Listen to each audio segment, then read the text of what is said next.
இங்க பாருங்க, வாழ்க்கை பூரா 175 ரூபாய் சம்பளம் வாங்கினா உங்களுக்கு வயசாயிரும். இன்னும் உங்களுக்கு கல்யாணம் ஆகல. அப்படி கல்யாணம் ஆகி 2-3 குழந்தை குட்டி பத்துக்கிட்டீங்கன்னா 175 ரூபாய் எப்படி பத்தும்? குடும்பத்தோட பிச்சை எடுக்க வேண்டியதான். அதுக்கு என்னடா செய்ய சொல்ற? 40 லட்சமோ 50 லட்சமோ 1 கோடியே சம்பாரிங்க.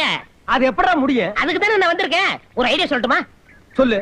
நாம 2 பேரும் சேர்ந்து ஒரு கட்சி ஆரம்பிச்சா என்ன? இதான் ஐடியாவா? நீ பெரிய கப்பல் ஓனரு, நான் பெரிய ஃபேக்டரி ஓனரு. கத்த கத்தையா பணம் வச்சிருக்கான், கட்சி ஆரம்பிக்க. நான் ஒரு அத்தை கூலி, நீ ஒரு அன்னக்காவடி. இதுல எங்கடா கட்சி ஆரம்பிக்கிறது? இதுக்கெல்லாம் கத்த கத்தையா பணம் தேவையில்லை. கட்சி ஆரம்பிச்சவங்க எல்லாம் கத்த கத்தையா பணம் வச்சுட்டா கட்சி ஆரம்பிச்சாங்க. கொஞ்சம் காதை கொடுங்க. அவரா? திருட்டு ட்ரெயின்ல வந்தவரு. அந்த பேங்க்ல 500 கோடி தரும். அடேங்கப்பா. காதை கொடுங்க. ஆமா அவரா?